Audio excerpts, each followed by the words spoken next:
just a little announcement that those brothers or sisters who did not have their Asr prayers, you should try to find any place and do it wherever you can, because there will be no break since the time is really at a premium.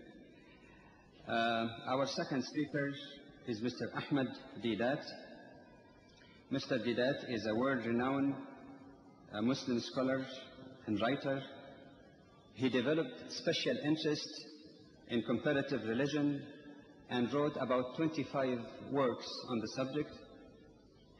Mr. DEEDAT is a well-traveled person who participated in lectures, seminars, and dialogues in Europe, the Middle East, Africa, and the US.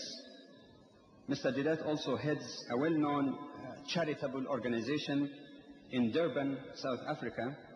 This organization makes available, among other things, free literature in the form of books, cassette tapes, and audiovisual tapes, and make that available throughout the world. The format for tonight would be for the 50 minutes that Professor Clark has taken. Mr. DEEDAT will be speaking for 60 minutes, and the other 10 minutes due to Professor Clark will be taken after Mr. DEEDAT. Mr. DEEDAT.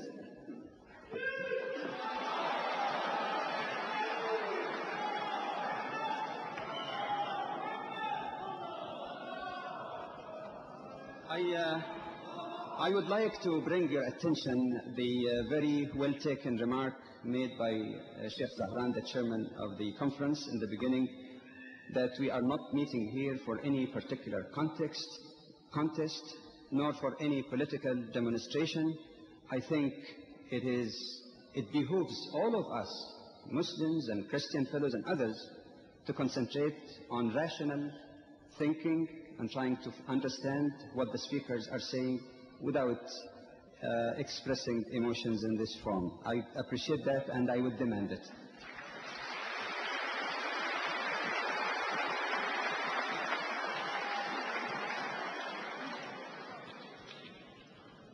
Mr. Chairman, if you will allow me, I would like my brothers and sisters all to stand up for a second and take a deep breath. Please. Take a deep breath, loosen your limbs before you sit down, so, you'll be more relaxed when I get started. Take a deep breath, yes. MashaAllah.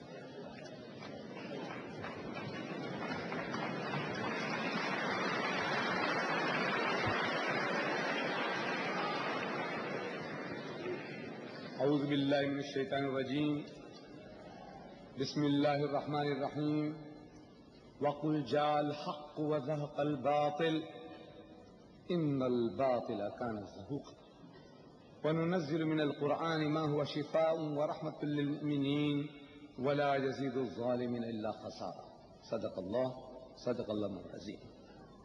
Mr. Chairman and brethren, on the subject of crucifixion, the Muslim's position is very clear. He is told in no uncertain terms in the Holy Quran which portions of the sections of those verses were recited by our beloved Qari, and I repeat for you from Surah Nisa, verse number 157, which gives us solution to this problem in a nutshell. One verse. It says, وَقَوْلِهِمْ إِنَّا قَتَلْنَا الْمَسِيحُ عِيسَى بْنُ مَرْيَمَ رَسُولُ اللَّهِ. And they said in boast, the Jews, they said in boast, that we killed Christ Jesus, the son of Mary, the apostle of God. In answer to that, Allah says, وَمَا قَتَلُوهُ وَمَا صَلَبُوهُ. That they didn't kill him, nor did they crucify him. وَلَكِنْ شُبِّهَ لَهُمْ. But it was made to appear to them. So, that is what they thought they had done. وَإِنَّ الَّذِينَ اخْتَلَفُوا فِيهِ لَفِي شَقٍّ مِّنْهُمْ. And those who dispute therein are full of doubts. مَا لَهُمْ بِهِ مِنْ عِلْمٍ. They have no certain knowledge. إِلَّا اتِّبَاعَ الظَّنِّ.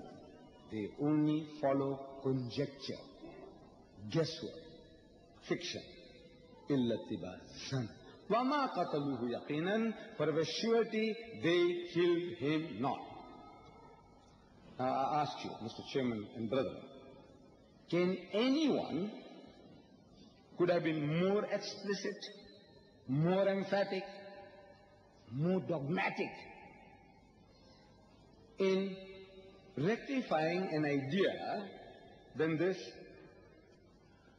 The idea of our Christian brethren that Christ died for the sins. He was crucified. I said, can anyone be more emphatic than this? Impossible. The only one who can afford to do that is God Almighty, the omnipotent, omniscient Lord of the universe. He is the only one. And the Muslim, in response to that, he says, Amanna Saddaqna. We believe and we affirm. He needs no proof. The Muslim needs no proof. This is the book of God, and the book of God has stated the case fully, one verse, completed the whole thing. But our Christian brethren, they would say, look, where did you get this from? This idea is in the Quran. Where does the Quran come from? We say, look, it was revealed by God Almighty through the Holy Prophet Muhammad. Since they do not believe in the Quran, we are now forced to have recourse to their own book, as Allah commands us to do.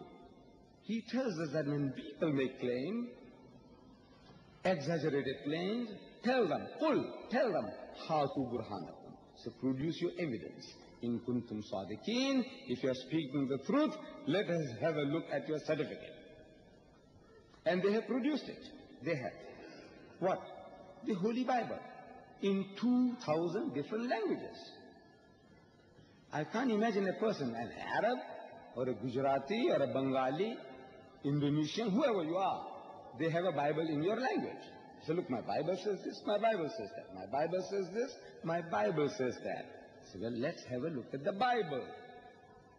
So there is a chapter in the Bible specially dedicated to the subject of the resurrection of Jesus. If there is no death, there is no resurrection. If there is no crucifixion, there is no resurrection. And that chapter happens to be in the New Testament, 1 Corinthians chapter 15. In quite a few Bibles, the heading given to that chapter is the resurrection of Christ. In it, St. Paul, in verse 3 he says, Christ died for our sins according to the scriptures. Verse 4, was buried and rose again on the third day according to the scriptures. Verse 14, he said, if Christ is not risen from the dead, our preaching is vain, your faith is vain. That's what he's telling the other Christians. That means we have nothing. If this thing didn't happen, that Christ died and he was resurrected, then everything is hot air, wind. The American would say garbage. Everything is garbage if this thing didn't happen. Then in verse number 35, Paul poses a question. He poses a rhetoric question. He's not asking you or me. He said, someone may rationally ask, how do the dead rise again? And with what kind of body will they come? And in verse 42 he answers. He answers his own question. Verse 43 of the same chapter. سَيُزْرَعُ فِي هَوَانٍ وَيُقَامُ فِي مَجْدٍ. So it is sown, the dead body, it is sown, it is buried, it is sown in dishonor, and it is raised in glory. يُزْرَعُ فِي ضَعْفٍ وَيُقَامُ فِي قُوَّةٍ. It is sown, means buried, the dead body, it is sown in weakness, and it is raised in power. يُزْرَعُ جِسْمًا حَيَوَانِيًّا وَيُقَامُ جِسْمًا رُوحَانِيًّا. And it is sown, buried, a physical body, and it is raised a spiritual body. I would like to know if there's anybody here, who needs a dictionary to understand that. it is sown, buried, a physical body, and it is raised, a spiritual body. I'm asking, do you need a dictionary for that? Do you need a DD for that or a DEEDAT for that to explain to you? No. Simple statement. King's English or Queen's English from the authorized King James Version. Now, what Paul says about this resurrection, that it will be a spiritual body, he's only confirming what Jesus Christ had already said to his disciples, to the Jews. But Paul didn't have it before him, because he was about the first person to start writing these epistles of his. And he wrote 14 different epistles, 14 different books of the New Testament, more than 50%. He didn't know. He didn't hear. He didn't read. But Jesus Christ had said the very same thing. We read that in the Gospel of St. Luke chapter 20, verse 36. The Jews came to Jesus. They were always coming to him with poses and riddles. They were trying to test him out, make a fool of him. Master, must we pay tribute to Caesar or not? Master, this woman, we found her in the caught her in the act. What must we do to her? Master this and master that. They were always trying to put him to the test. Now they come to him with another riddle. A poser said, Master, Rabbi in the Hebrew language, there was a woman among us, and that woman had 7 husbands, according to a Jewish practice. If one brother died, and if he left no offspring, then the second brother takes it to wife. And when he fails, the third. And when he fails, the fourth, and the fifth, and the sixth, and the seventh. 7 guys had this one woman. But there was no problem, because it was all one by one. Now they are asking Jesus that at the resurrection, which guy is going to have her? Because they all had her here. So if you have her here, you want to have her there. That's the picture they're giving Jesus. Which guy is going to have her on the other side? Because 7 guys will wake up simultaneously, all 7 one time. And when they wake up one time, they see this woman, everybody says, my wife, my dear, my darling, and there'll be a war in heaven between the 7 brothers. Say, get away, it's mine. The others say, get away, it's mine. There'll be war in heaven between the 7 brothers. So they want to know from Jesus which guy is going to have her on the other side. In answer to that, Jesus says, neither shall they die anymore. Meaning, once they are resurrected, they will be immortalized. This is a mortal body which has got its mortal needs. Food, shelter, clothing, sex, rest. Without these things, no Englishman left, no Pakistani left, no American left. Finished. So that body will be an immortal body. No food, no shelter, no clothing, no sex, no rest of the type that we know. For they are equal unto the angels. For they are equal unto the angels. Meaning that they will be angelized. They will be spiritualized. They will be spiritual creatures. They will be spirits. For they are equal unto the angels and the children of God. For such are the children of the resurrection. Such spirits. Luke chapter 20, verse 36. Paul says that the resurrected bodies will be spirits. Jesus says the resurrected bodies will be spirits. I say the resurrected bodies will be spirits. I want to find a single dissenting voice here in this great hall to say that they believe that the resurrected bodies will not be spiritualized, it will be physical resurrection. Before I proceed, I want to get 100% acceptance of each and every one of you that the resurrection will be spiritual as Paul says, it will be spiritual as Jesus says. Not this body. You all agree? Is there any dissenting voice? Yes? What do you say?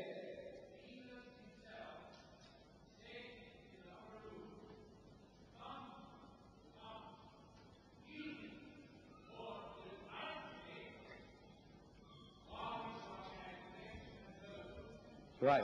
I will answer that. So we go to that upper room, as our brother has quoted.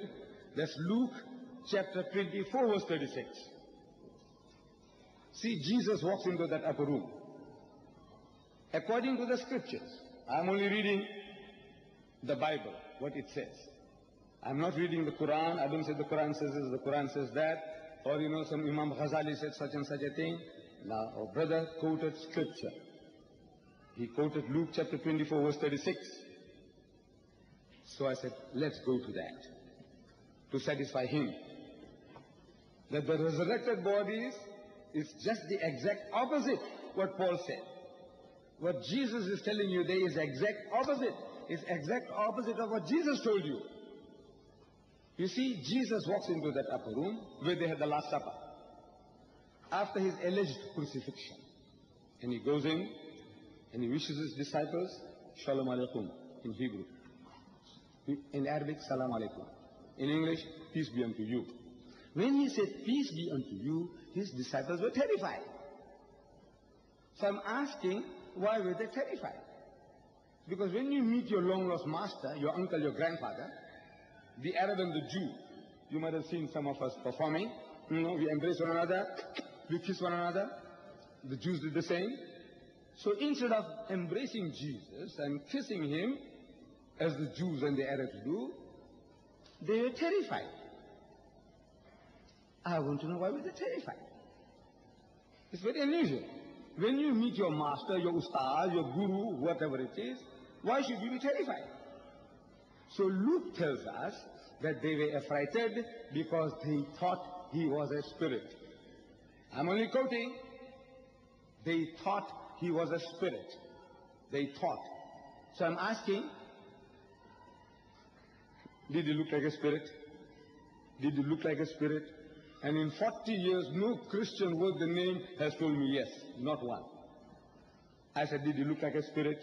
They says no. I said, why should they think the man is a spirit when he didn't look like a spirit? You will have your time at question time. At question time, you'll be given the opportunity. Would you see, brothers, there is a question time. Would you please No, sir. keep quiet, take little so, and you are free to ask him what you like. My brother misunderstood. This was a rhetoric question. I wasn't asking you, I was only rhetorically speaking. So, I said, why should they think the man is a spirit when he didn't look like a spirit? So the answer is that the disciples of Jesus, they had heard that the master was hanged on the cross. They had heard that he had given up the ghost, in other words, he had died. They had heard that now he's dead and buried for 3 days.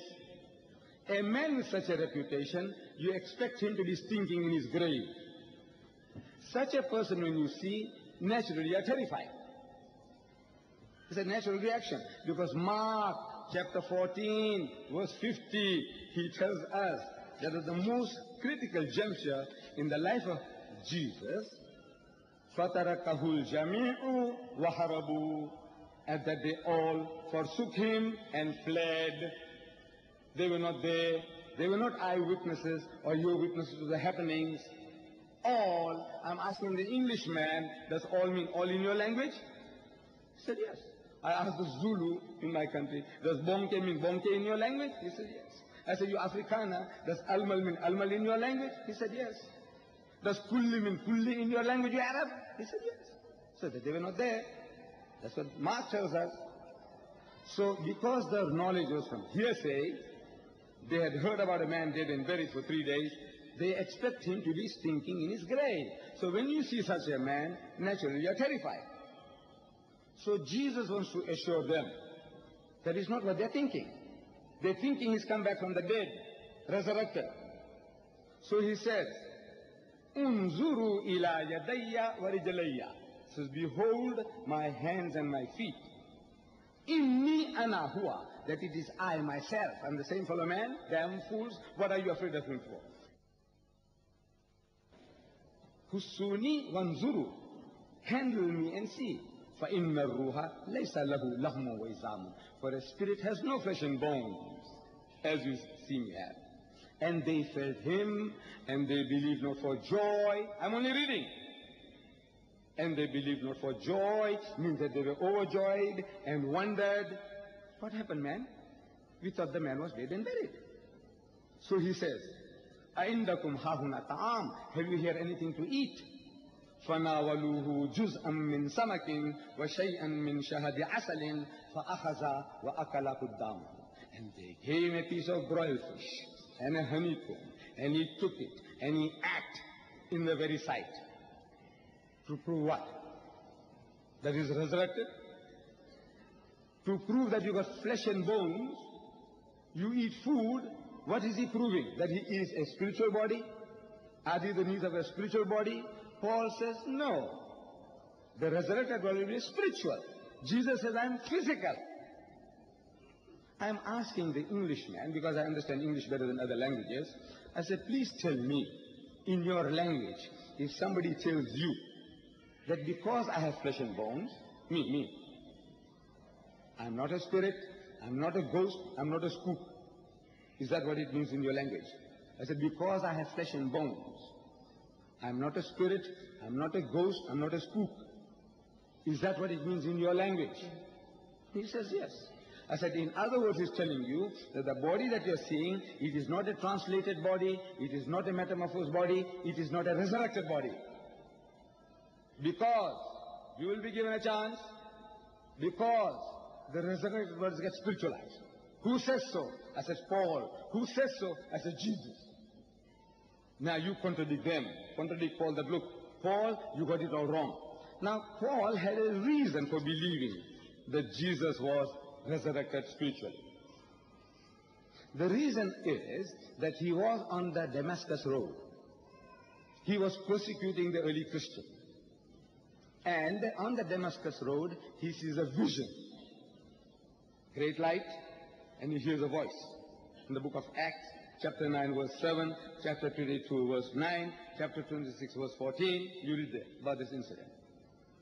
In this vision, he sees a great light and he hears a voice calling him in the Hebrew tongue, Saul, Saul, why persecutest thou me? Why kickest thyself against the pricks? Saul, Saul. That was his name. But of course, our Latinized brethren, the Greeks, they turned it into Paul. See, St. Paul's Cathedral. It should be St. Saul. Saul was his name, but for complexes that people suffer from, subject people, they changed Paul, Saul to Paul. Simon, Cephas to Peter. You see? However, that is not the point here. The fact is, he tells us that the people that were with him, they heard the voice, but they didn't see anybody. So this was a vision that Paul had, either hallucination or a genuine vision. I'm not contesting, a genuine vision. But it was intangible. It was spiritual. It was not physical meetings. So come on, shake my hands, and you can feel me that it's me. So no. It was something that was, he appeared, as he says, he appeared unto Peter. Paul testifies. Jesus appeared unto Peter, he appeared unto the 12, he appeared unto the 500, he appeared to James, and last of all, he appeared unto me. Appeared. In other words, it's not a physical meeting. It is not a factual, solid meeting. It was not a tangible meeting. This was something that he saw spiritually, and he imagined that what he had seen spiritually, all the others had similarly seen spiritually. So from that he concluded that Jesus died and was resurrected spiritually. And on that thing, the whole of the 14 books are based on a spiritual resurrection of Jesus, which Jesus Christ contradicts. Jesus himself, he contradicts that I am that same man, flesh and blood, handle me and see. I'm not what you are thinking. You are thinking I have come back from the dead, I'm resurrected, I'm not that. And we find that Jesus, it says in the Bible, in the Gospel of St. John, chapter 20, verse 19, that he came. He just didn't appear in that upper room. He came. John 20:19. Thank you very much.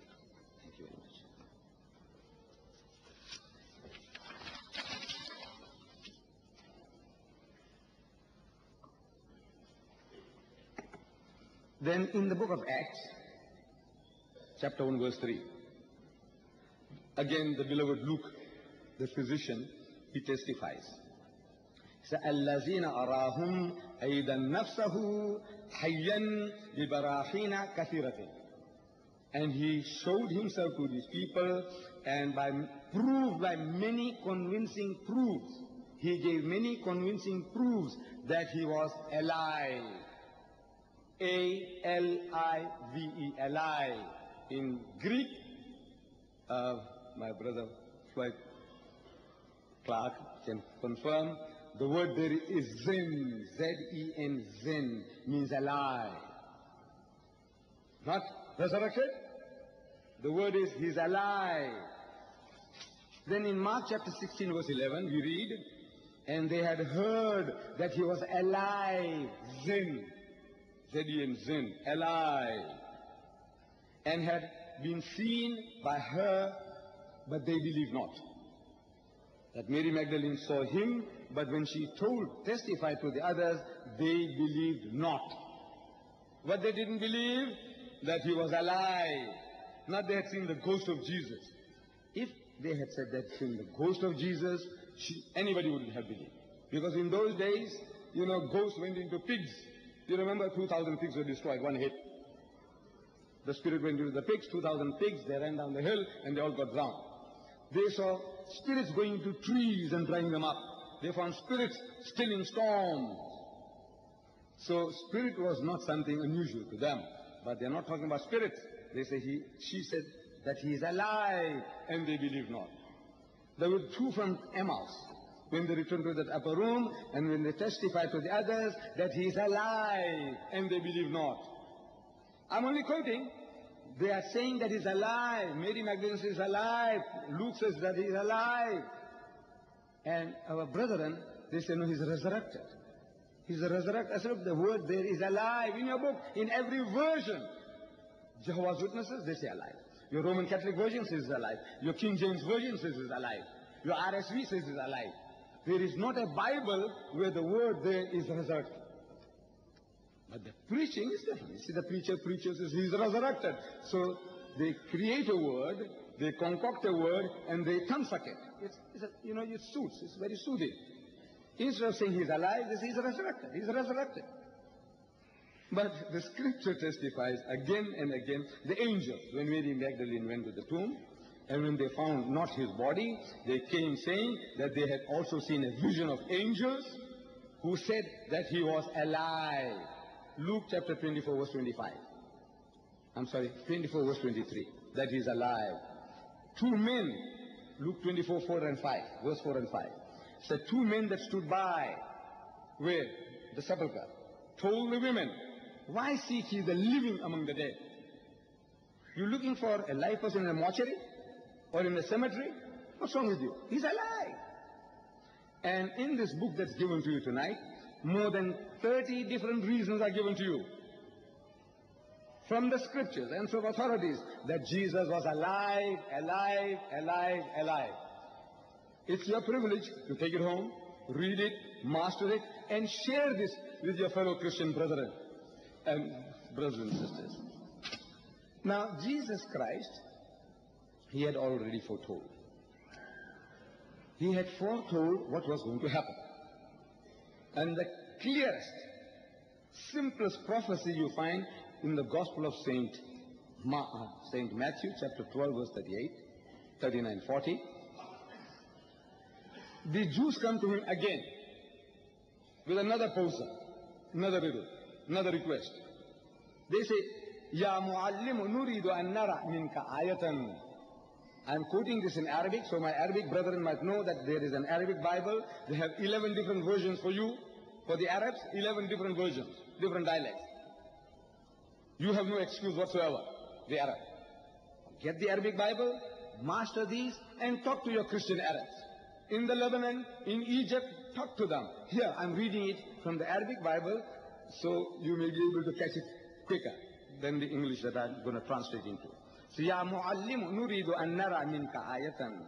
Said, Master, we would have a sign of thee. We want you to show us a miracle to convince us that you are the man we are waiting for, our Messiah.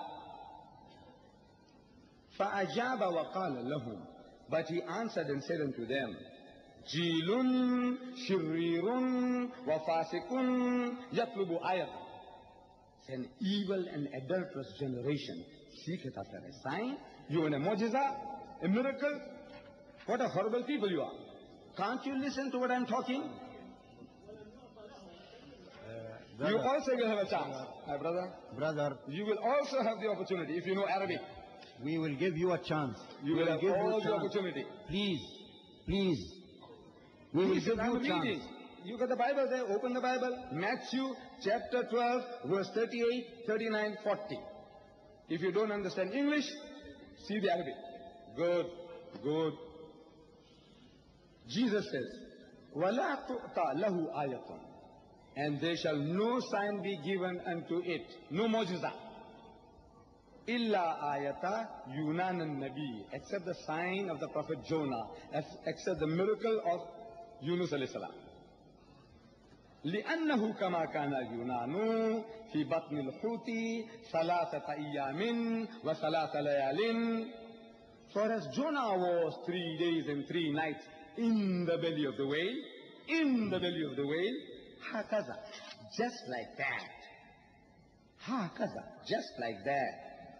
هكذا يكون ابن الإنسان, so shall the Son of Man be, في بطن الأرض, in the heart of the earth, 3 أيام و3 ليال. For as Jonah was 3 days and 3 nights in the belly of the whale, so shall the Son of Man be 3 days and 3 nights in the belly of the earth. That's the only sign, only miracle he said he's prepared to give this evil and adulterous generation. He had performed many miracles. We Muslims have no hesitation in accepting the miracles of Jesus. That he gave life to the dead by God's permission. He healed those born blind and the lepers by God's permission. If you say he healed blind Bartimaeus, I said, right, I accept. He says, you know that woman with issues, she was bleeding continuously for years. Jesus, she touched the helm of Jesus and she was healed. He dried up the fig tree from the very roots. According to the scriptures, he killed those 2,000 pigs. But now, whatever you say, I'm prepared to accept. But here he tells the Jews, no sign, no mu'jiza, except one. And that is the mu'jiza, the sign, the miracle of Yunus alayhi salam. They call him Jonah. So I am asking, what was the sign of Jonah? What was his miracle? To find that, you have to go to the book of Jonah. And there is a book in the Bible of some 66 books of the Protestants and 73 of the Roman Catholics. They have 73 books inside their Bible. In these 73 and the 66 books of the Protestants and the Catholics, there is a book. This is the book. I reproduced it, page. I enlarged it, Book of Jonah. This is the book, 4 short chapters. So it's a bit difficult, for you to go along and look for a page. I made it easy for people in my meetings, as I give everybody the Book of Jonah present, because it's only 1 page.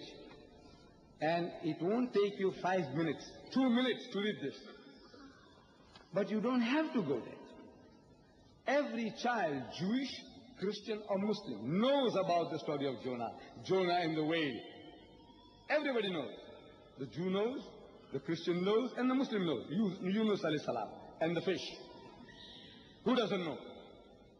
So I said, look, if I repeat the story to you, you will be able to confirm what I'm going to tell you now. About Jonah.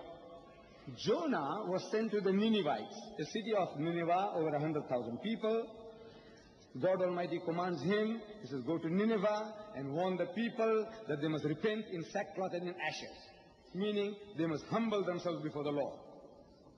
But Jonah, instead of going to Nineveh, he goes to Joppa, modern Jaffa.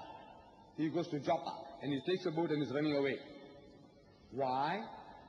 Because he's despondent He says, these materialistic people, a wicked and adulterous generation of his time, a wicked and adulterous generation of his time, they will not hearken to the message. So he presumptuously runs away. He takes a boat running away. At sea there is a storm. And according to the superstitions of these people, anyone who runs away from his master's command faces such a turmoil at sea.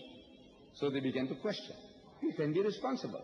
So Jonah realizes that as a prophet of God, he was a soldier of God. And as a soldier of God, he had no right to do things presumptuously. God says, go to Nineveh. You have to go to Nineveh. So he is the guilty party. He's running away from his master's command.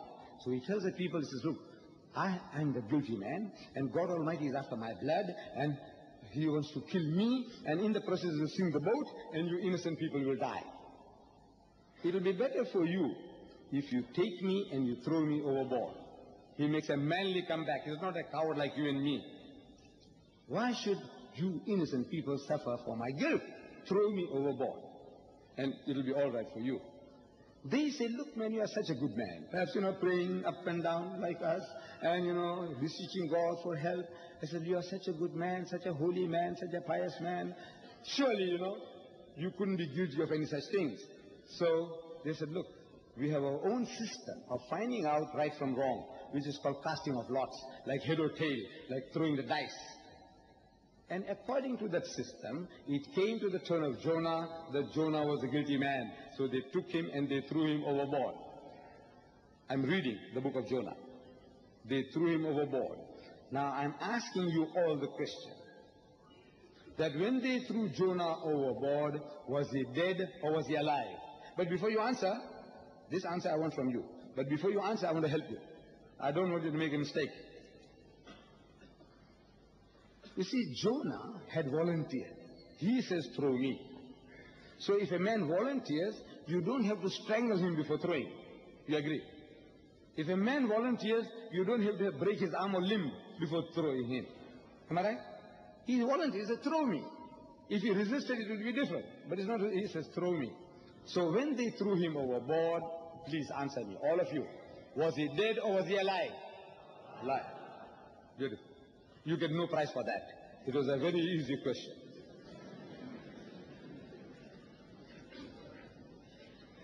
A fish comes and gobbles him. A fish gobbles him up. Dead or alive? Of course alive. From the fish's belly, he prays to God for help. Do dead people pray? Do they? No. So he was a little louder? Alive. 3 days and 3 nights, the fish takes him around the ocean. Dead or alive? Alive. 3rd day, vomits on the seashore. Dead or alive? Alive. It's alive, alive, alive. It's a miracle of a miracle of a miracle. When you throw a man into a raging sea, he ought to die. If he died, no miracle. A fish gobbles a man, he ought to die. If he died, no miracle. 3 days and 3 nights, suffocation and heat in the whale's belly, he ought to die. If he died, no miracle. If he didn't die, it's a miracle. If he didn't die, it's a miracle. If he didn't die, it's a miracle of a miracle of a miracle. The man is surviving. Well, he ought to have been dead. So what did Jesus say? He said, for as Jonah was 3 days and 3 nights in the belly of the whale. In the belly of the whale. How was Jonah, dead or alive? Alive. Please, please, please.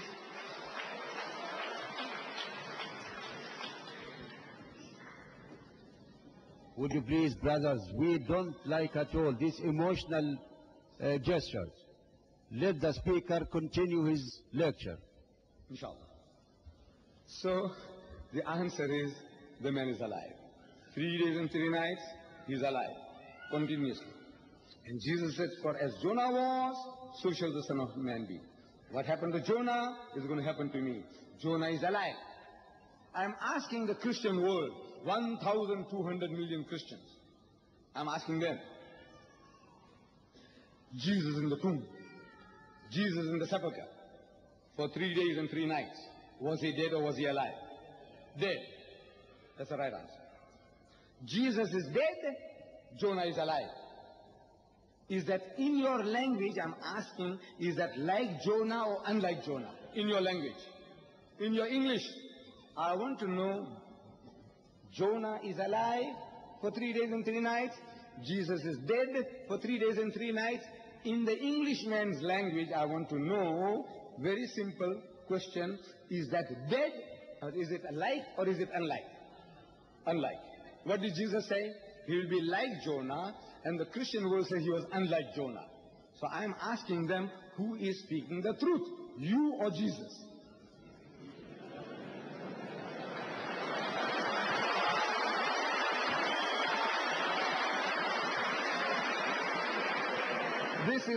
This is a natural reaction. This is a natural reaction. If a person appreciates, what is said, and if you don't respond, they might think that these are all dummies sitting here. That it's about, at times you have to.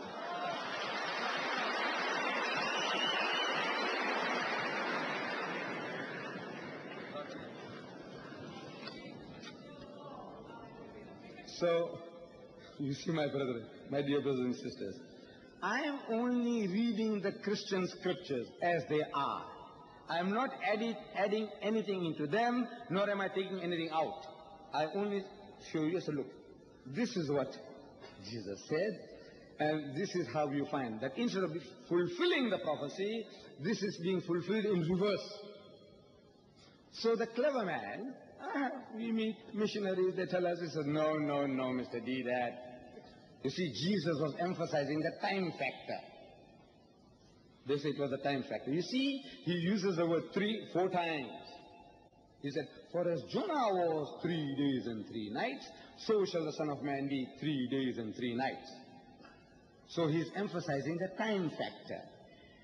I said, look, there is nothing miraculous about a time factor.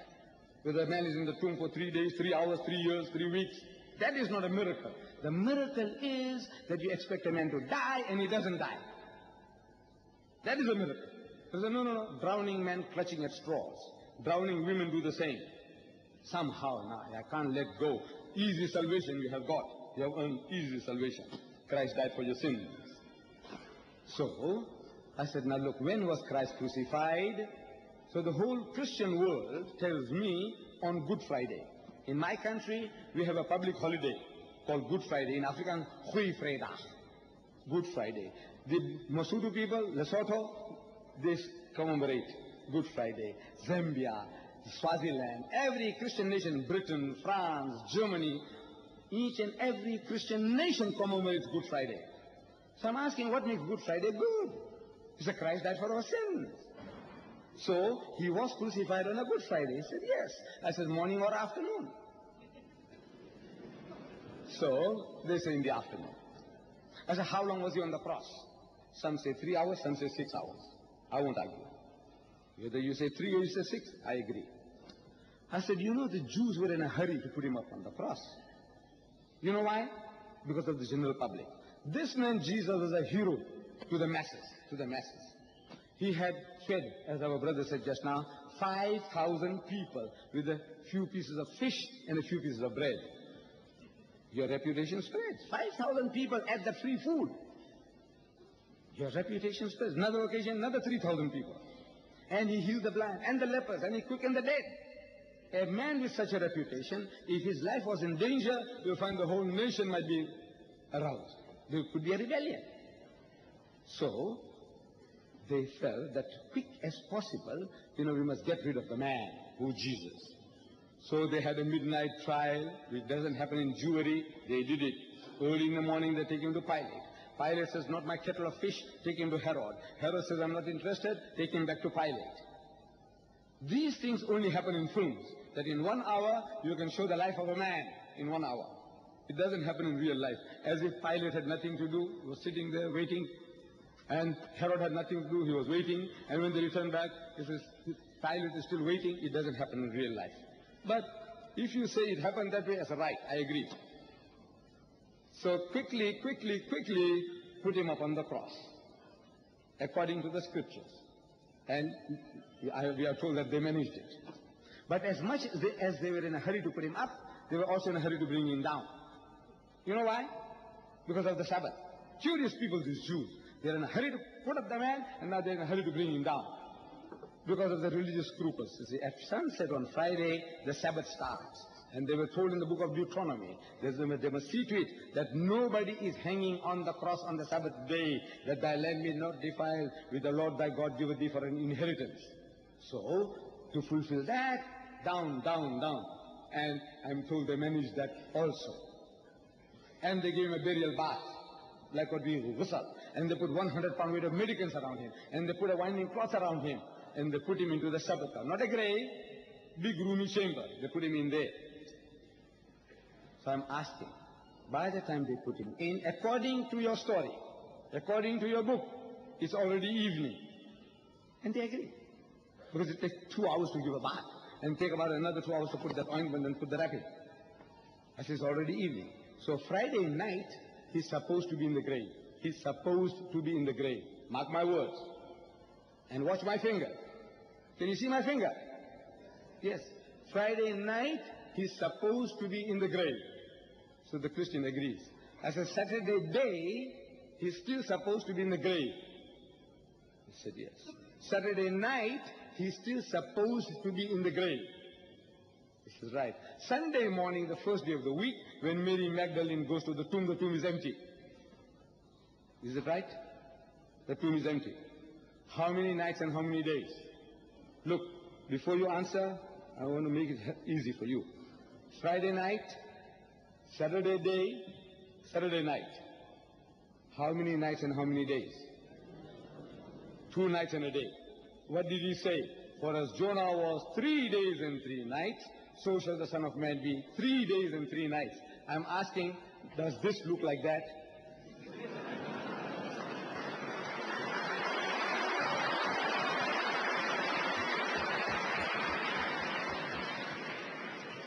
So failed again, a second time. Look, what are you doing to this mighty messenger of God? These are the signs, the only sign he gave for his bona fide, to say that I'm the Messiah. The only sign. Like me coming along, claiming some crown jewels from your, that castle, crown jewels. It was supposed to be given to me. They only want to verify that I'm Ahmed DEEDAT. So I said, I'm Ahmed DEEDAT. Those crown jewels were supposed to be given to me. There was some will made out by King George IV, you see. In that my name was there. So I said, those crown jewels. He said, you Ahmed DEEDAT? I said, yes. He said, what's the proof? Oh, I said, I have my passport in my pocket, my identity. He said, yes. Can we have a look? So I show the person my identity. And in my identity, they see my photo with all this. But it's written there, it's written there, Mr. Foster. It's written there, Mr. Bootha. It's written there, Mr. Callaghan. Will they give me the parcel? No. I said, look, it's me. Look, it's me. He said, yes, but you said your passport, your photo, and your name. And that's the only thing I told. I said, look, we had to do all this sort of thing. I had another reason. I said, please don't waste my time. Please. You said you are Mr. DEEDAT, and I wanted your identity. I see your picture all right, but the name is something else. I can't get the parcel. You agree? I can't get the parcel. Jesus Christ puts all his eggs in one basket. He said, the only sign I'm going to give you is that of Yunus alayhi salam. And the Christians say he failed twice. He failed twice in just fulfilling one prophecy. So if I was a Jew, I can't accept him as my Messiah. I said, the man, he gave the only proof he gave, and he failed twice. So, if my people killed him, if they killed him 2,000 years ago, I said, he deserved it. The guy was an imposter, can't you see? But as a Muslim, I believe that he's the Messiah. The Quran testifies that he's the Messiah, the Masih. Masihu Isa ibn Maryama. Messiah, Christ, Jesus, the son of Mary, we accept. But if I was a Jew, I would be forced to reject. I said, look, the man didn't even fulfill, the first one he failed, and he fails again a second time, and you say he is a true man of God. So, the Christian is in a predicament. But your learned men, you see, the Anglican bishops, They have come to realize the fallacy of their beliefs. The Anglican bishops, look, I'm reading from one of my one of my newspapers, Dateline from London. You know, one of your television people, they carried out a survey of the Anglican bishops, and I'm reading. It says more than half of England's Anglican bishops say Christians are not obliged to believe that Jesus was God. Finished. What was the difference? What was the fight all about between the Muslim and the Christian? The most fundamental thing that was dividing the Muslim and the Christian was the divinity of Christ. The Christians say that Jesus is God, and the Muslims say he's not God. And now, you can come along question time, I'll answer you. See, the Anglican bishops, more than 50%, they are telling their congregation that you don't have to believe. That means you can become a Muslim now. Look, that dividing line is removed. What is holding you back? Salvation. How do you get salvation? Christ dying for your sins, as a man or as a God. Did he die as a man or did he die as a God? If he died as a man, one man can't carry the sins of the world. Common sense. A lot of prophets died. Jesus says to the Jews, so you kill the prophets. From righteous Abel to Zechariah, you kill the prophets. In the verses that were read, it said the Jews, the impossible things that they were asking. They were asking the prophet miracles. They said they were asking for greater miracles from Moses. They wanted to see God face to face.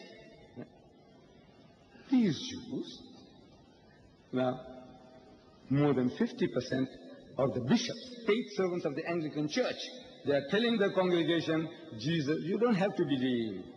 If you don't have to believe, join hands with us. That's what we're trying to tell you for 1400 years. We were telling you, lakat kafar.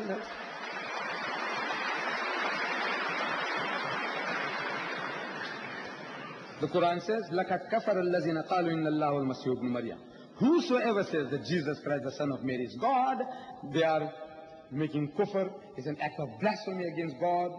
So وَقَالَ الْمَسِيحِ, but Christ said, Ya Bani Israel, O children of Israel, لَعْبُدُ اللَّهِ, worship Allah, Rabbi wa Rabbukum, who is my Lord and your Lord. إِنَّهُ مَنْ يُشْرِكْ بِاللَّهِ, whoever will associate anyone with Allah, فَقَدْ حَرَّمَ اللَّهُ لِلْجَنَّةِ, Allah will make Jannat haram for them, وَمَأْوَاهُ النَّارِ, and the fire of hell will be the dwelling place, وَمَا لِلظَّالِمِينَ مِنْ أَنصَارٍ.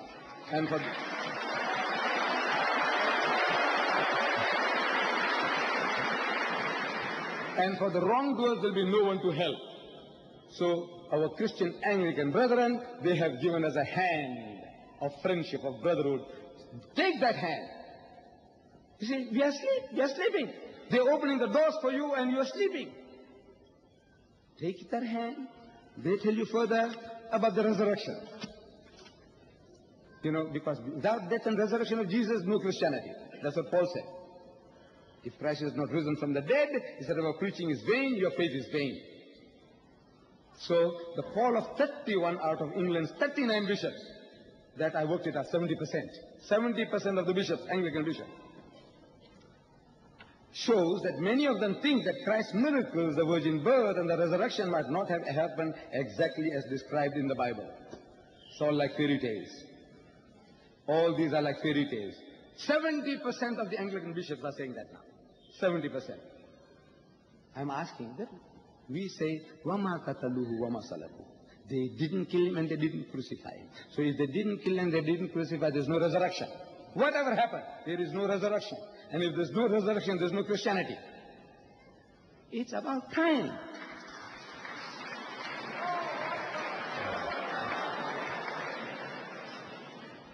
My dear brothers and sisters, let me, as time is running out fast, let me end with another example from the Bible. You see, it was Sunday morning, the first day of the week. Sunday morning, the first day of the week. Mary Magdalene goes to the tomb of Jesus.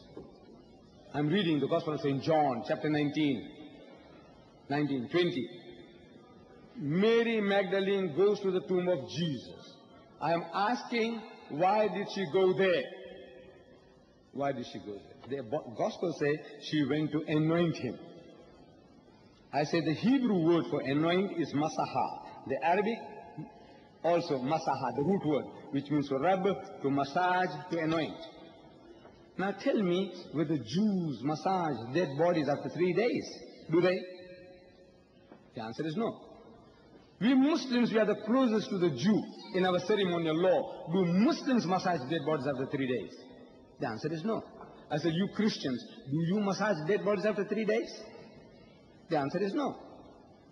Then I said, why would this woman want to go and massage a dead, rotting body after 3 days? Because within 3 hours, rigor mortis sets in. Rigor mortis sets in. Oh, See, brothers in Islam, I don't like anybody to respond. No response at all. Would you please keep quiet? Please. I know it hurts. No, I know it hurts. You see, because the foundation, the ground is being taken away from under your feet. And if you feel in desperation, I can appreciate that. By God, I appreciate your feelings. The thing...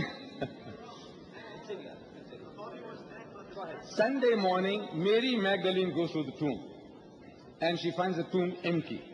I'm asking, why did she go there? So we are told she went to anoint him. When she finds the tomb empty, she starts to cry. It's a disappointment.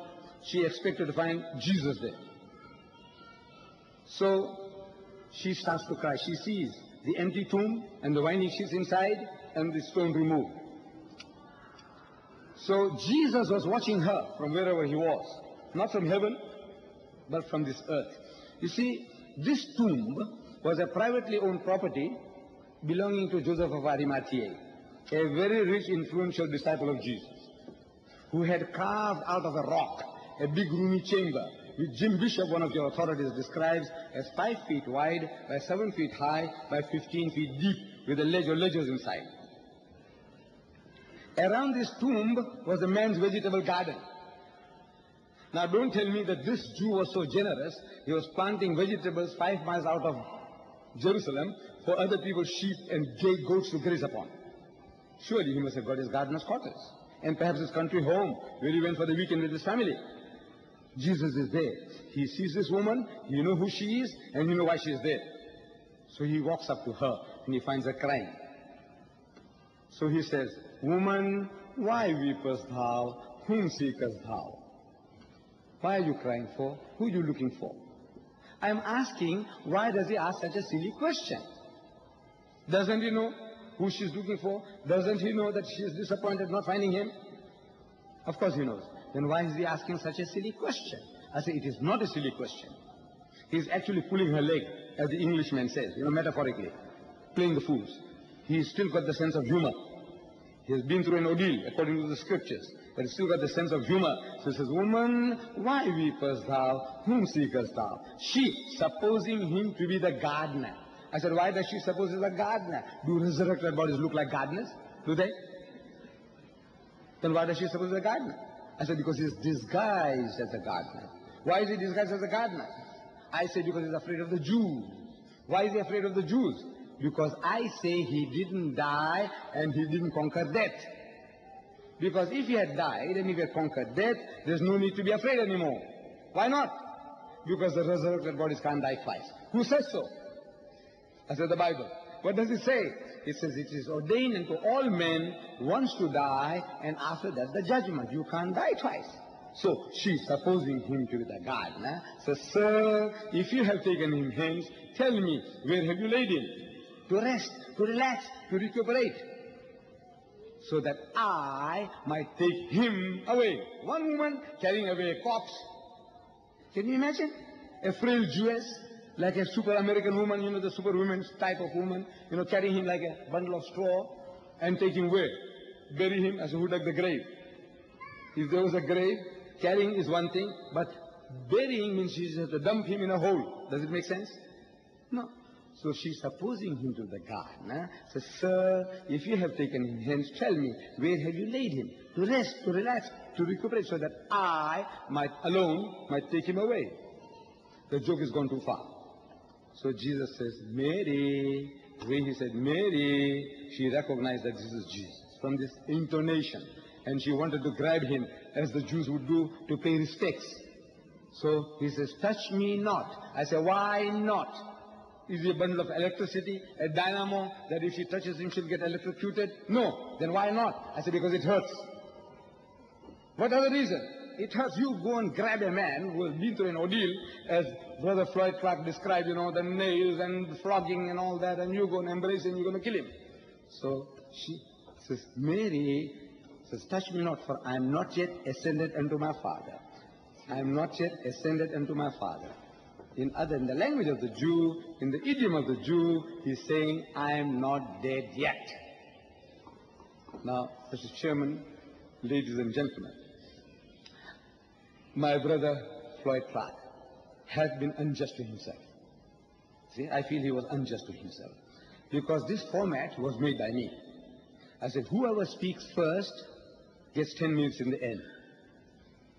The second speaker has 1 hour continuously. The choice is yours. You take the choice. Had he given me the choice of speaking first, he would have an opportunity of refuting each and every one of these. But now, I pity him. In 10 minutes now, what he's going to do?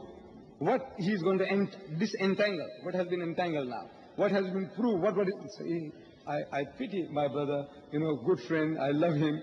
But I said, now you have been, if you had asked for my advice, I would have told you, let me speak first. So you have an hour to refute me, and then I can rebut him if it was possible. But there is a verdict is required from each and every one that is here tonight. It is not a question of who is right and who is wrong. You can see where truth lies. What the Muslim says, وَمَا قَتَلُوهُ وَمَا صَلَبُوهُ, that they didn't kill him and they didn't crucify him. And crucify means to kill by hanging or impaling on the cross.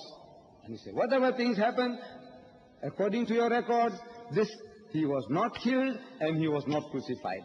And the verdict is that if the Jews were in the dock for the murder of Jesus Christ, that they are not guilty. For attempted murder, yes, but not for murder. وَآخِرُ الدَّعْوَانَا أَنِ الْحَمْدُ لِلَّهِ رَبِّ العالمين.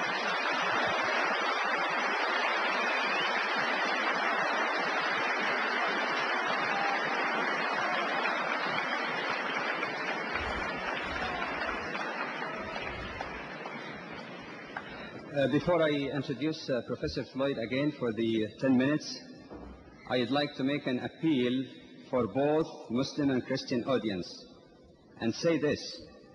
It may be useful and important to think, it may be useful to interact or have information or intellectual thinking, but it is just as important to manifest the noble and lofty teaching of both Christ and Muhammad, peace be upon them, in our own behaviors.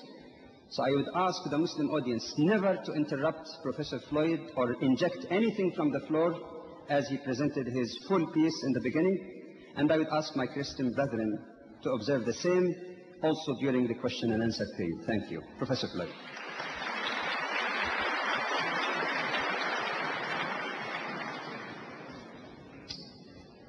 I hope that you will accede to the request of our chairman.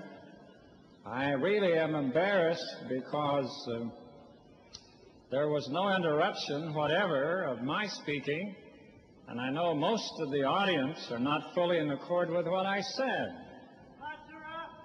And I hope that you will give to Mr. DEEDAT the courtesy that you gave to me. As Brother DEEDAT was sharing with us his study of the Scriptures, I'm delighted that he's studying 1 Corinthians 15. Just praying that the light one day will break.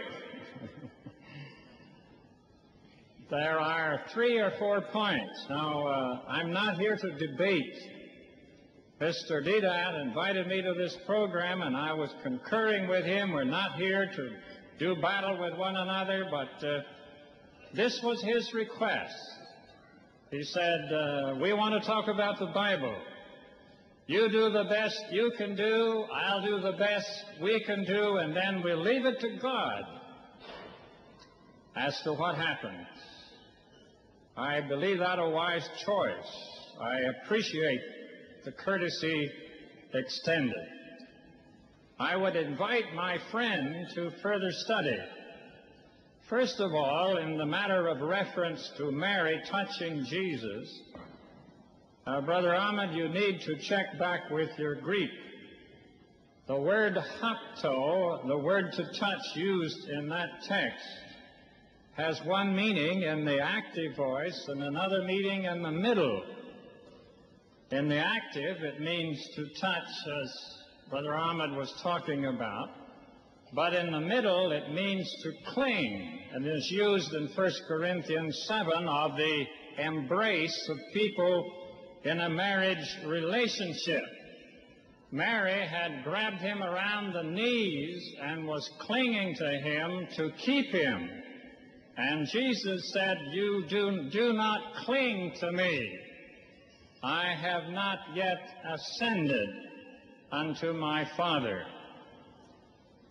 I am fully in accord with all that Brother Ahmed said about Jesus coming back alive from the dead. Everything he says is true. Jesus was alive in the body and manifest being alive in the body in all of his appearances following the crucifixion. But what Brother Ahmed still does not understand is that when Jesus said flesh and bones, he did not say flesh and blood. He gave his blood when he died upon the cross, and he did not miraculously receive it back. He came into the upper room in a bloodless body, evidenced by the fact that the holes in his hands and feet and side were not oozing blood out on the carpets. In the distinction between the alive and the resurrection, Brother Ahmed needs to study further this point. Jesus said that he would lay down his life, he would take it again, and he would do it, and he would come back and be with them, which he did.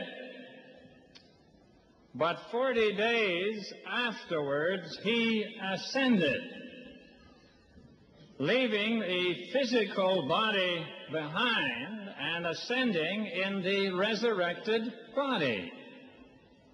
In Jesus' case, occurring 40 days after the crucifixion. And in his words to Mary, as quoted by Ahmed, "I have not yet ascended." In the discussions which we have had about the sign of Jonah, Ahmed needs to look further into the text also. When Jesus said, "As Jonah was 3 days and 3 nights in the earth," the Greek word is there hosper, as indeed.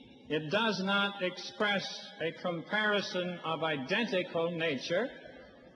It is comparing some loose sense of comparison. Had the author intended an exact relationship, he would have needed to use hosautos or some such conjunctive adverb.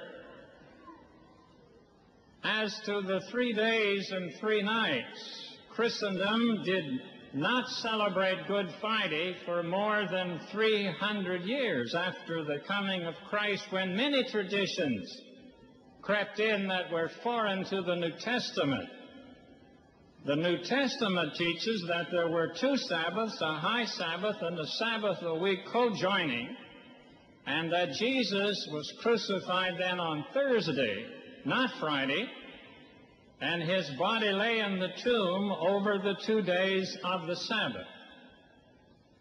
Again, I want to thank you for your wonderful courtesy. God bless you, everyone.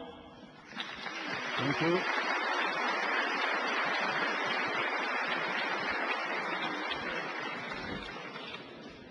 While I begin with some remarks as to how we should conduct the question-answer session, I would like to ask those who wish to have questions to line up in the front here so that they can use the microphone. Now, we have about 10 minutes or so for questions. I understand that this is a very limited time, so I would have to be, with your permission, very strict on these rules. First of all, a question, is not a speech or mini-speech. You have only a few seconds to put your question directly and to the point. Number two, if any of the audience have more than one question, ask only one so as to give a chance to other brethren, and get back to in the queue. You may have a chance if there is time allowed. I would like again to appeal to all audience never to interject anything from the floor or comment. Let people ask their questions briefly and the speakers will answer them. Again, I'd like to insist on that, a few seconds. No preliminary comments. No preliminary comments. Directly to the question. The first brother, please. I'd like to ask both speakers why they didn't mention the fact that there are 49 references to crucifixion in the Bible, and to the word raised or resurrection in Arabic qama. In all languages, there are more than 7 references in front of me to the actual word being raised. And why they didn't refer both of them to the fact that external evidences in history has spoken about the actual crucifixion of Christ by the Roman authorities. Thank you. Would any of the speakers wish to answer first?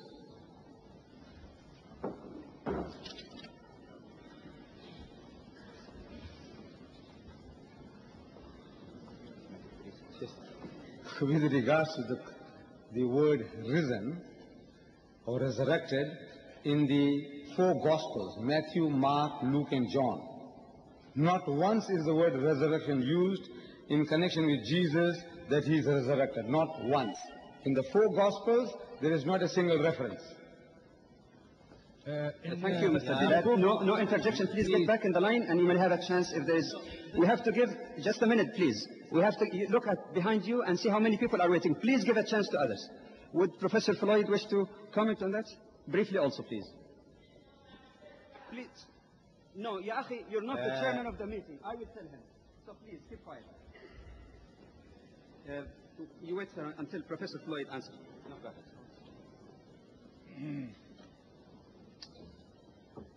I'm not sure that I heard the question with the disturbance involved, but if I understand the question, it is about the use of the word resurrection.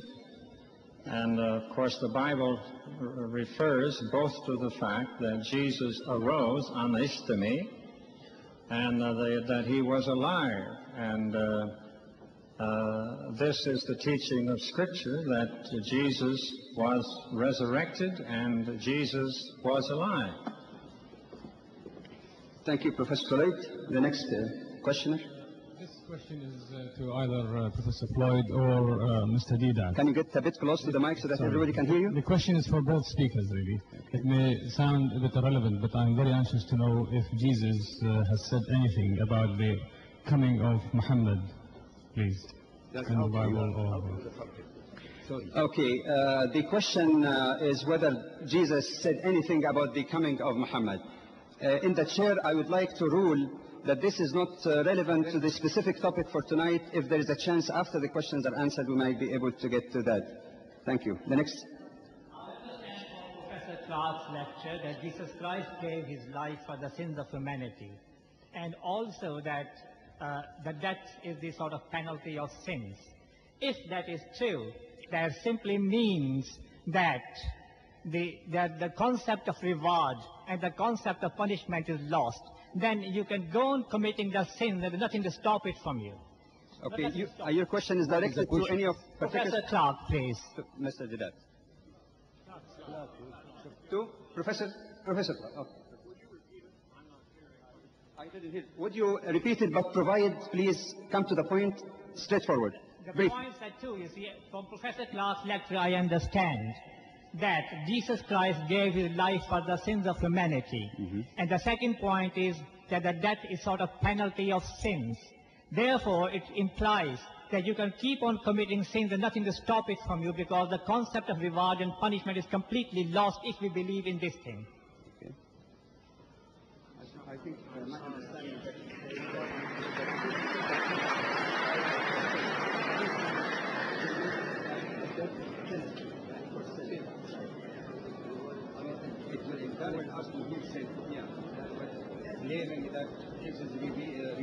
us.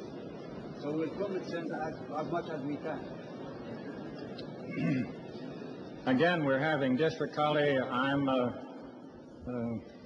old enough to, in this sort of thing, not to be able to pick up all that is being said, but if I understand the question is, if Jesus died for the sin of the world, does that encourage everybody to sin? Is that the question? Well, we have the definitive answer, of course, in Romans. That's impossible, because if a Christian obeys the Lord Jesus Christ and is pardoned for his sins, the Christian dies to sin. We are buried, therefore, Paul says, with baptism through him into death, that like as Christ was raised from the dead, and so on. And the Christian cannot continue in sin if he accepts the blood of Christ, because he dies to sinning, and that's why he comes to him. Thank you. The next, and again briefly and to the point. This is Professor Clark. I refer to Matthew 27, verse 46-47. The statement reads, Eli, Eli, lama sabachthani. And then further on it says, that is, my God, why hast thou forsaken me?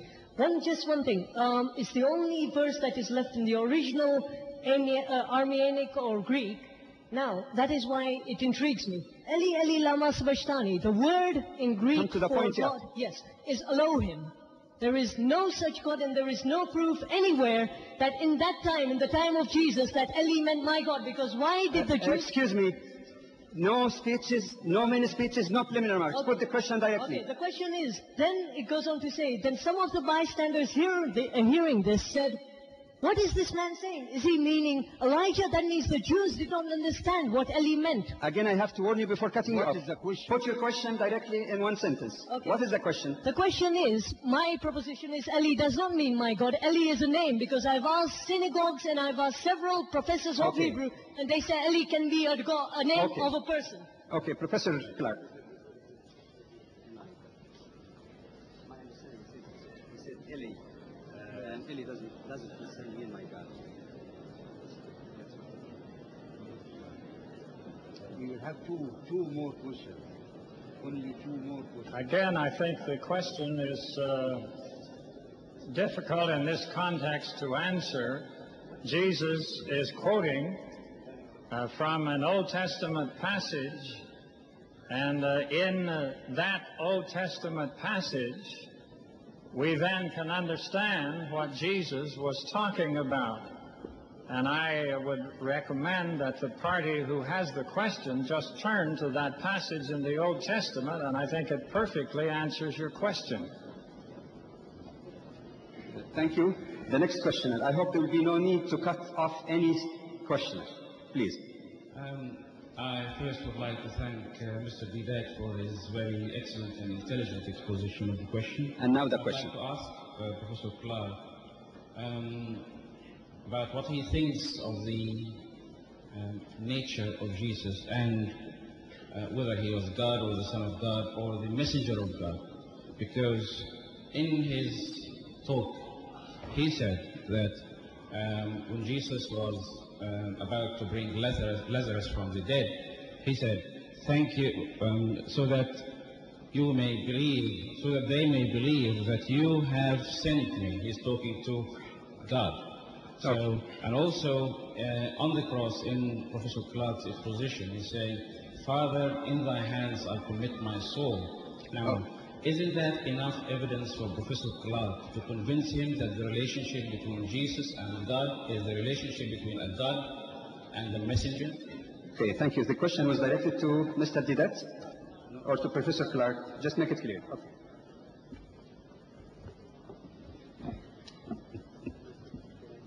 Jesus, when he said, Father, into thy hands I commend my spirit, he was speaking in the spirit of all that he had done through a long time ministry, in which he said he did nothing except what he saw his Father do, that the words he spoke were not his own, but the words he heard his Father speak, and he claimed only to be relating to God as his Father.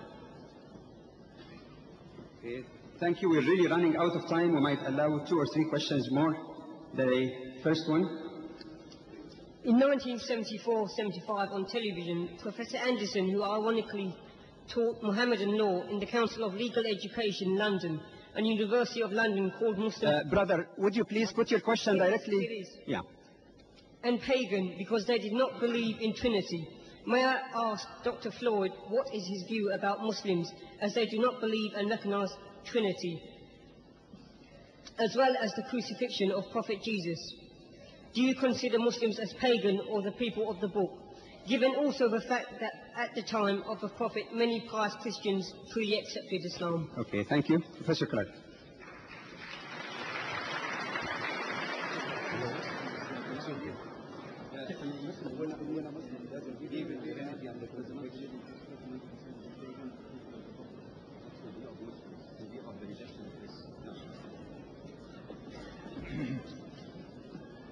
Well, it really doesn't matter what I think. It just matters what the book says.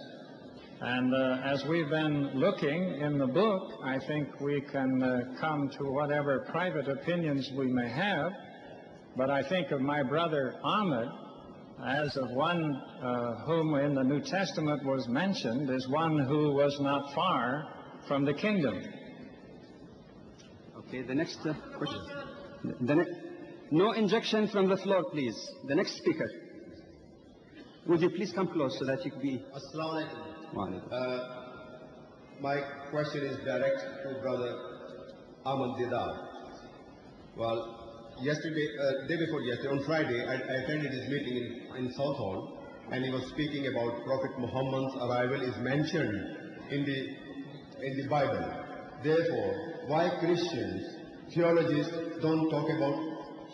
if your question, I'm sorry for injection here. If your question, brother, relate... Yeah, I'm sorry, I have to interrupt. Just a minute, please. Muhammad's arrival is mentioned in the Bible. In fairness to you... Why Christian theologians don't talk about him? Just a minute, please. In fairness to you and to everybody else and to the brother who was turned down, the question is not relevant to the topic. Would you please move on? Would you please move on and let the next speaker ask the question? Relevant to the topic? Go ahead briefly. Just put it in. Professor Clark.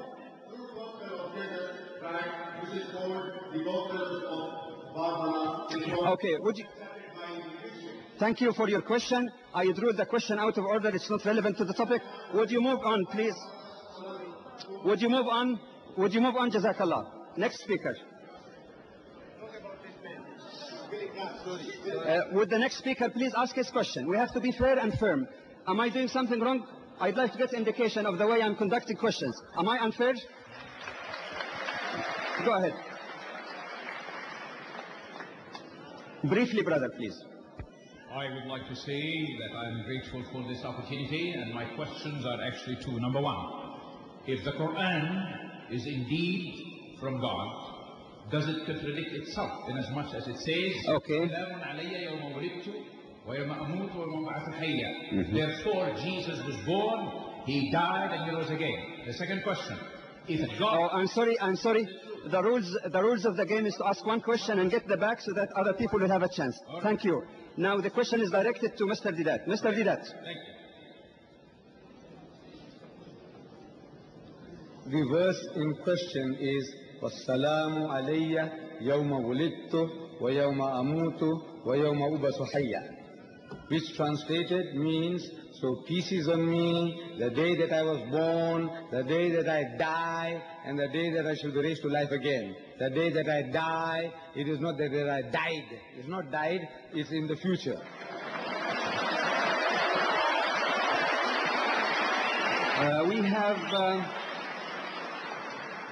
We have time for a maximum of 2 or 3 questions at most, because there is a few minutes at the end for concluding remark. The next question, please. Can you get close to the mic, please? If we admit that Jesus died to expiate sin, what was the cost handed to Adam for committing sin? Is it not that women would bring food with pain and men would have to work for the bread? And is that finished in this world? Does the crucifixion help it? The next question I would like No next question. No next question. Thank you. Professor Floyd, Clark, have you got the question? Sorry, but I have one. Sorry, we have to respect the rules. The question of the brother. Only one question, please. I have one question. No second question. Please get in the back if there is a chance. Thank you. Please keep the quiet. Keep the order. Keep the order, please. Wait a minute until the question is answered. Professor Clark. Again, I'm not sure I understand the question. Did you get it? What was the topic? I remember. If you tell me. Something about sinning. Oh, yeah. He said that Jesus died for our sin. And the Bible said that because of that original sin, man was destined to labor for his work in the book of Genesis, and woman would suffer the pregnancy and childbirth. How is that consistent then? That Jesus died for our sin, and still women are going through this suffering, and men are working for it. Well, I think the question that has been asked concerning the role of the woman who has been suffering since since the beginning when Adam and Eve fell, and the woman has had this role of punishment because she disobeyed God. I think that question is very far from our discussion tonight, but in answer to this, we do know that the New Testament teaches that all creation was brought under bondage when man sinned, and that bondage will not be redeemed until the end when Christ redeems the world. I think we'll have entertain one more question because we are running out of time. We have only 4 minutes left. The last one.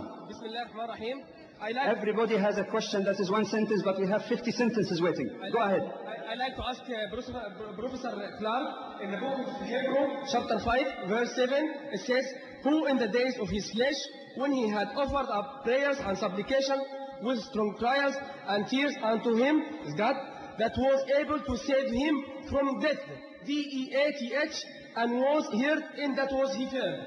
Wasn't a clear indication that he was saved from this? Thank you very much. Before the answer of the question, I have to apologize by asking the brothers or sisters who are waiting in line to forget it. We are sorry, we are already 10 minutes behind time.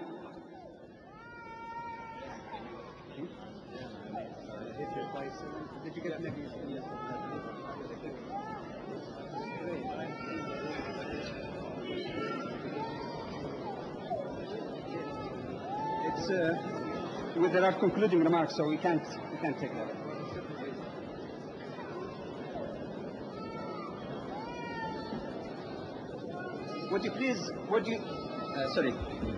Could I ask those brothers who are standing here to please be seated? There is no more time.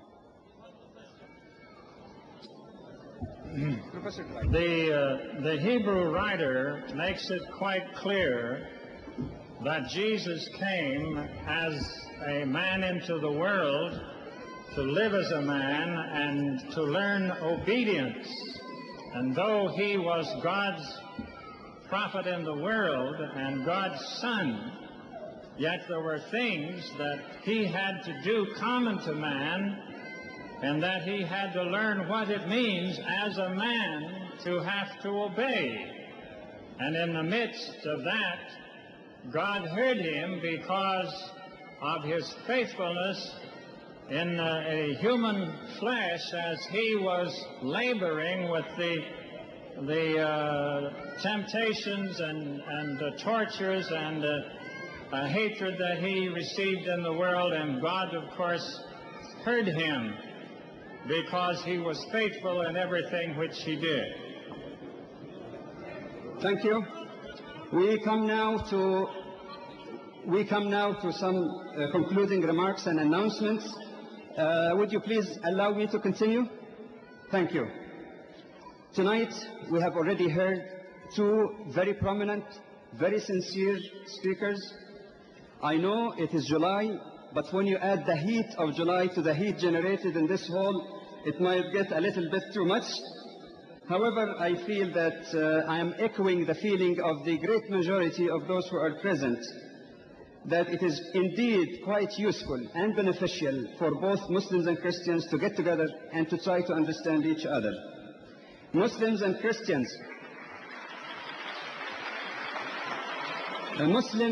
Christians together with nearly 1 billion more or less followers each constitute about 40% of world population.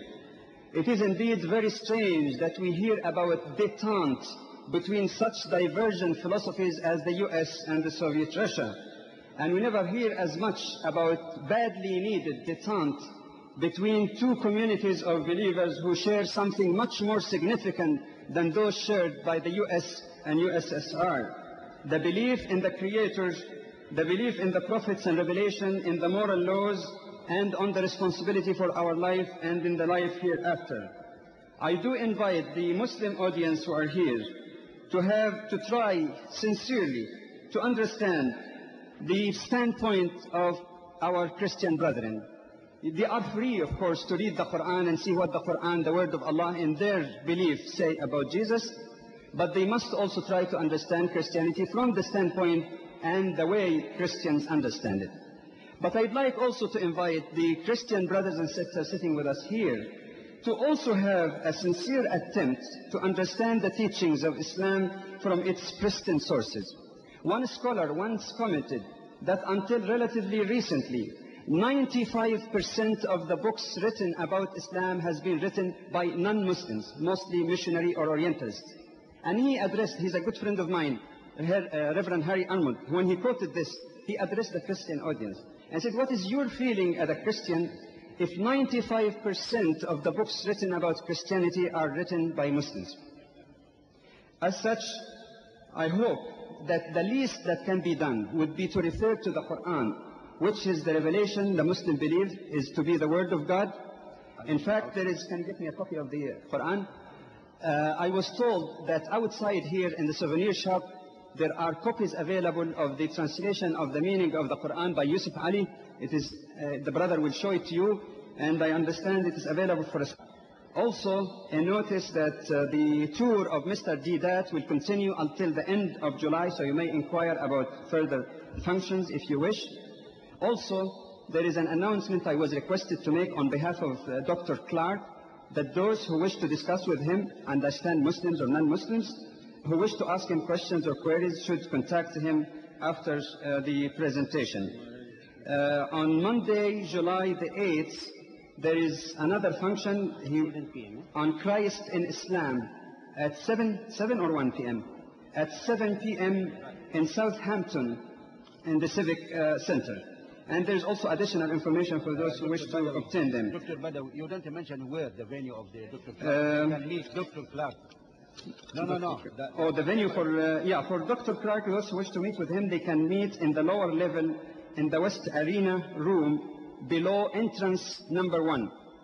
I wonder if there's any other announcement so that we can conclude any. There is tea and the coffee. There is tea and coffee so that you can cool down a little bit. And in conclusion, any other announcement? Video, it can be by there are also some videotapes of Mr. DEEDAT's presentations and dialogues which are available, so you can inquire from the organizers after the meeting. Again, I would like to apologize for the brothers whom I cut off, even though I didn't want to do it. I apologize to all of you. If there is any error, I seek forgiveness of Allah for that. And I thank you most earnestly, as well as our honored speakers, for your patience. Thank you very much. Address.